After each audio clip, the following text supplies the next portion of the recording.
Hi, I'm Carrie Larson. In Training Module 1, we covered why Safe Sanctuaries is needed, core definitions, and began discussing policy guidelines. In Training Module 2, we covered the importance of having a 6-month rule. The 6-month rule is the length of time an active volunteer should be a part of your church before participating in children or youth ministries. In Module 3, we had a lively discussion on the joys and trials of taking youth or children on an overnight event. In Module 4, we discussed transportation considerations. In Module 5, we reviewed the obvious common sense rules.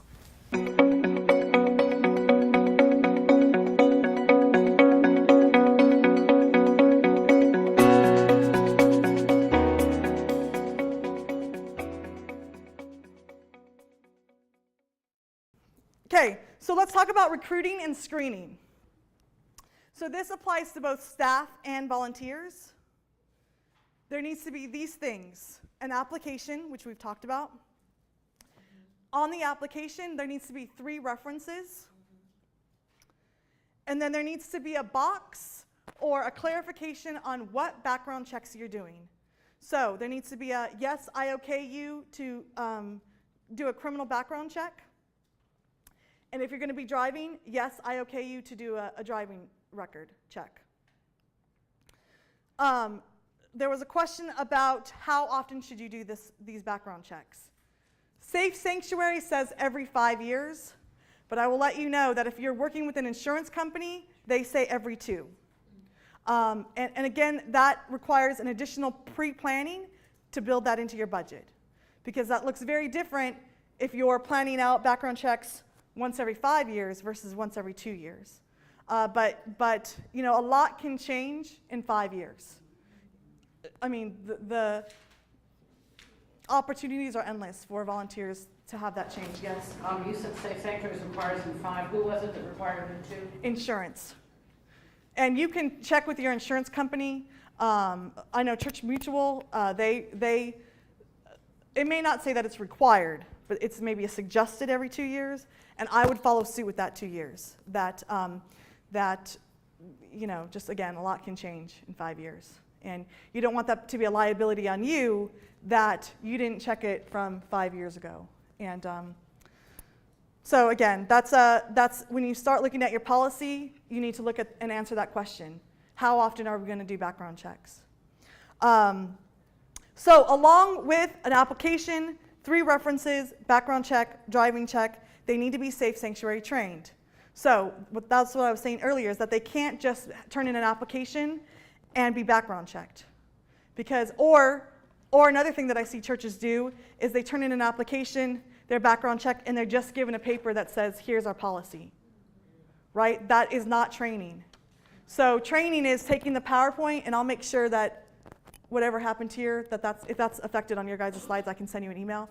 But a training is you bringing in all of your leaders, and that's for children's ministry, youth ministry, or anyone who's working with vulnerable adults. Right? You can have it 1 time a year, you can have it twice a year, once a quarter, whatever that looks like. You might want to kind of figure out what your church setting is. But again, it's not just given the policy and says, I'm just trying to help. Oh, thank you. Yes. Does it also include outside organizations that come to your church that work with children? Yes, I was just going to get there, yes. So a lot of churches host AA, Al-Anon, Boy Scouts, what are some other things? Anything that may need childcare, you know, a women's voter league comes in and they have childcare. They also need to sign off on sanctuary policy, because just because they are using your building and not part of your ministry, that does not exclude the church from being responsible for those leaders that are in there leading for Boy Scout leaders or whatever that looks like. So. That was the next one, so it was just, I don't know, it was missing 2. Oh. I don't know what happened. Okay, sorry. It's okay. It's okay. Thank you, though. So yes, yeah. What if their activity is in the evening and don't pass, their paths don't cross with the kids? That doesn't matter. Yeah, because you don't know that. I mean, it may be, let's say it's a family small group, right, or an adult small group. And one night, a couple people have some relatives in town and they have a couple kids. in their program or coming that evening. No, but I'm saying, for the AA group. Oh, AA group. Cross with the school. They still need to, the leader. I mean, they just have to know the policy, Oh, okay. right? So it's about training them and them signing off, Okay. right? Saying, yes, I know this policy, so that if anything changes with AA or with Boy Scouts, especially Boy Scouts, that all of the leaders need to be background checked. And that's on them to get the background checks, but it's on you to make sure that they know the information, they have been trained, and they know the policy, right? Yeah, that's because we have an NA meeting in our church, and are you saying the leader has to be background checked, even though they will never see our children? No, what I'm saying is they need to be aware of the policy, and if that changes, then they need to sign off on something saying, I recognize that this is the church policy for safe sanctuaries. Because, there's Al-Anon, or is that the teen one? Al-Teen, thank you. So that one would definitely fall under that line because they're working with teens, right? So it's Al-Anon for teens, right? Do you have a sample of what you would give to the outside group in your packet? If you don't, I have one that I can share with you. That's great. Yeah, if you can email that to me, we can talk afterwards. But I can't remember if I put that in there. What we do is we just do the barest, if it were just your slide topics, the barest of what the safe sanctuary policies are. And we make it part of our building use policy. Right. We've also had to ask AA not to use rooms they're not authorized to use and not have children unsupervised, because AA members were coming and bringing children and just opening an unlocked door and letting the children play in there, or letting them play in what amounts to my backyard at 8 o'clock at night when it's dark outside. So we had to put some locks on doors and really shut that down, because AA member, because of the anonymous part of that, there's not a lot of control over that group. They don't send out newsletters. They don't, there's not a lot of communication. So you have to do it, you have to make sure that their leaders empowered to say, no, I'm sorry, if you bring your children, you have to keep them in the room with you. And that, too bad if they're exposed to things they shouldn't be here. Right, and thank you for that. It's a great point. So in our building use application, say there is a outside family who wants to have a wedding at your church and a reception. Safe Sanctuary applies to them, right? It's not your job to have them background checked, but they need to sign off, right? If you're going to have the nursery open for kids, they need to have someone in there that's background checked. So it's just about working with your trustees on what that conversation looks like, and so that everyone's on the same page and there's no question as to, oh, I'm a member and I want to use so-and-so room for whatever, right? I mean, they also need to fill out a building application form, get it approved, and so that they're signing off an acknowledgement of the policy, right? You see the difference there? Okay. All right, so we're going to talk about background checks. And there are, once you start looking at what different companies that do background checks, they do Social Security checks, they do credit checks, they do, some of them do criminal, but not sex offender. So you need to make sure that you are doing criminal and sex offender. That does not have to be a credit check, okay? So that's very important. And then also, if you think they're going to be a driver, you want to make sure that they check that it's okay to do the motor vehicle report.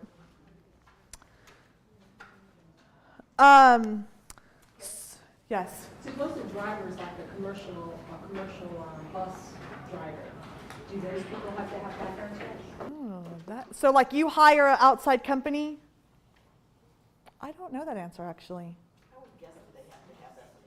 They probably have to have that for the company, but I mean, you don't know. So maybe that's a question you ask when you hire the company. Is your driver background check and motor vehicle check? I would say when you're working with children and youth, don't be afraid to ask questions. When you're booking lodging, when you're booking a charter bus, don't be afraid to say, how often do you do background checks? How often do you check your driver's driving record? They may say every 6 months, they may say every 5 years, and then it's up to you whether to hire that company or not, right? All right.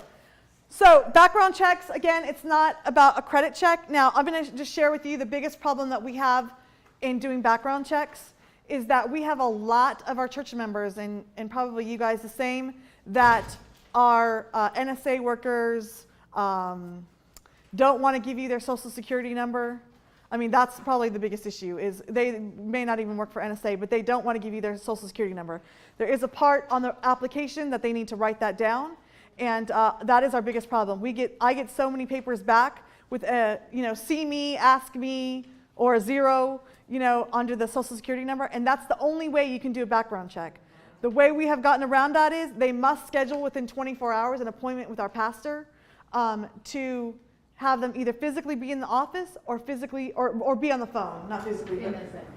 sorry? What is NSA? National Yeah, Security sorry. Agency. Okay, and so why don't they? They're just really protective about their social security number. More other people too, not just NSA, but we have a lot of NSA A workers lot of who are. times the positions they have, the security positions, we have someone who is top security. Right. In our church, and they can't even be on Facebook or anything like that. Right. And Right, they so- cannot give out any information. Right. So if you have someone who does not want to give you their social security number by any means, then they just can't work in your ministry because there's no way for you to do a background check.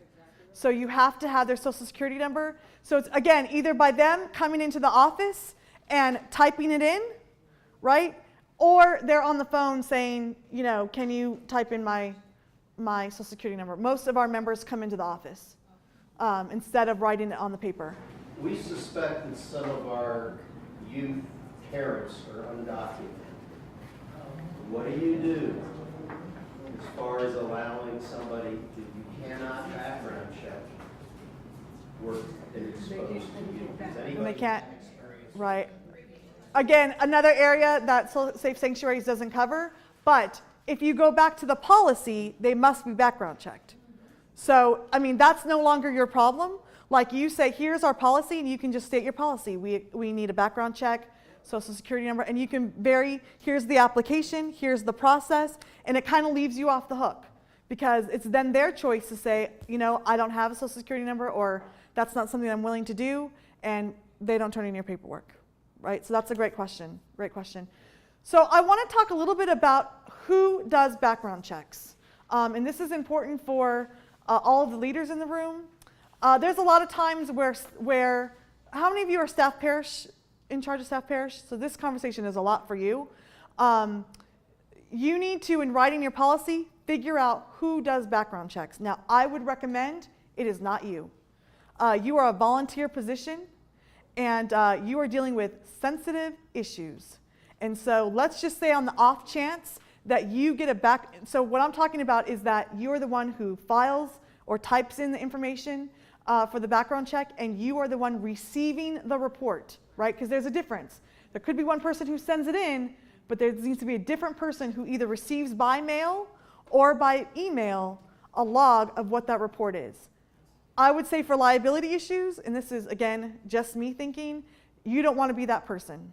It's really the pastor, one of your pastor's responsibilities to receive that information. Let's just say on an off chance that you get a report back of criminal issues, abuse issues, whatever issues come back, you don't want to be the one with that information because then you have to start the conversations to the pastor, to whatever, that they cannot work in that area.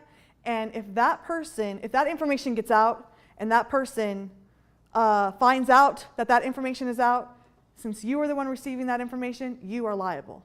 And so I would just start planning now how you disseminate that information. Let me get through this part one really quick, and then we'll come back to questions. The other part is that usually you get 2 notifications, either an email and a letter mail, or you just get a letter mail. You also need to figure out, it can't be your office manager or secretary opening up the mail and going, oh, this needs to be filed with so-and-so paperwork. Office manager, secretary, whoever opens mail needs to recognize that this company mail goes in the pastor's box. Or if that's unsecure, then there's usually a file cabinet that can lock. And so at our church, we have a file cabinet. The bottom drawer is for those paperworks, and then it's the pastor's job to check them and file them, right? So you need to establish a system for organizing those paperwork. So you can do it by year, which is easy because then, every 2 years or every 5 years, you can pull that folder and say, these people need to be background checked, right? So you already know. Again, I can't stress that enough to have not a volunteer. Now, there are some leaders that you may be in charge as children's ministry or youth leaders to get your background checks of your volunteers. How I interpret that is you are responsible for the application process, you are responsible for the reference check, and you can have a parent do that. You are responsible for training your volunteers, but you are not responsible for entering the input and receiving the results. Do you guys see the difference of that? Yeah, that's really big. I mean, I've just seen, churches that do that wrong, and it ultimately comes on the person that has that information. And I would say as volunteers, you don't want to be that person. Question, in light of what you just said, your church administrator or secretaries are usually under a confidentiality clause in their contract. Sometimes, not always. But I'm saying, if they are, and they're under the insurance policies of the church, that protects them somewhat, does it not? Because I'm thinking in terms of, not every pastor has exactly the time, and they have to have the confidentiality. It's just like SPRC is under confidentiality. But with background checks, if you're an employee, per se, you're under that church's policy, and there's certain things that are guaranteed in that policy that are part of that job. Yeah, I'm going to be honest, I don't know about that specifics, but I would say you just don't want that information getting in the wrong hands, right? So it could be a person that is great, been at the church for years, not a member of the church, right? Some office managers are not members of the church, and they may be under that confidentiality clause, but that information may leak to a friend. Oh, we got a report back. There's a, whatever that looks like. I would just want to. When you start establishing policy, I know I talked to some of you during the break that this is the point where you're either reviewing your policy or establishing a new policy. Make sure that's somewhere in your policy. Who gets the information, who receives the results, and just make sure that's clear, and how that information then gets disseminated, right? Like, it's usually the pastor that has a conversation with the volunteer saying, look, here's something that came back on your report. What's that conversation look like? That may mean that they can't work in ministry, but that may be a conversation for the pastors to have. Where can we plug you in? Like, we don't want to say no, but maybe it's one of those non-contact jobs, right? So, but that's a conversation for the pastor to have, and I would just be careful of who opens the mail. You just want to be really careful. I hear what you're saying, but I just, like our office manager knows anything that comes from this company, like it goes right in the file. And so she doesn't open it. Because, there could be a volunteer in that day. And you just got to be careful. You just got to be careful. Yes? Once the background check comes back to the church, who decides if they passed or not? Will that be the pastor, or will that be the company that did the background check? So two-part question is you will get results back from the company, and usually if it's online, it'll give you a bunch of green checks, like green light go, and then you'll get that same kind of format in a letter version. Again, that's part of your policy. So your pastor could say, look, everyone cleared your background checks, you're good. Or there was a few concerns, yellow flags or whatever, and I need to talk to a couple people. It really is a conversation between you and your pastor, because I don't want to know if someone didn't pass. I just want to know that everyone's a green light go. I don't want to know that there's concerns about someone. I would rather the pastor that to be a pastoral counseling conversation. And if the pastor needs to let me know that this person can't work in this ministry, we've plugged them in somewhere else, then that's what's told to me. But I would prefer not to know that. Yes. I mean, if there's anything that's a negative or a concern, and it could just be a conversation, right? And depending on that conversation, I think that the pastor's equipped with training and skills to kind of handle that conversation. So we talked about track 1, background checks. Another important thing to know is reporting. So voluntary for faith-based ministry volunteers, but highly encouraged by the conference. So let's just say, let's go to the next point, is that your volunteers need to know that they're mandated reporters. And you need to figure out a process, because in reporting child abuse, there is a clock starts ticking. And so you need to know what that process looks like. Again, there may be an incident report that your volunteer fills out immediately. So say they have dinner plans will need to wait. Before you leave, you fill this out. There needs to be a phone call made to CPS, Child Protective Services, or the police department, your local police department. But the important thing to know is that volunteers and paid staff are mandated reporters, and in part of that policy, you need to figure out where does that information go. So kid comes to volunteer, shares stuff's going on at home. What does volunteer do? And so in your training, that needs to be a part of it. Just figure out, do they come to the youth leader? Do they, who makes the calls? Because again, the clock starts ticking, and you don't want to be part of that past the time period. I think you have 24 hours, maybe 48, I don't know. 24, yeah, I thought it was 24. So, yes. It says on the slide, voluntary for faith-based ministry volunteers, but encouraged. So that would mean that they're not mandated reporters. It's voluntary. Right, but I would say any volunteers that are working, like that's what you would stress, because you know. But they're not legally mandated. They're not, but you need to get the information. Like it can't just sit with the volunteer. Right. It has to be communicated to someone higher than the volunteer. If the volunteer is not going to do anything about that, I mean, it's just. I address it with my volunteers that you are mandated reporters, and I haven't had any issues with that. But also, I need to make sure that something's being done if there's an issue that comes up.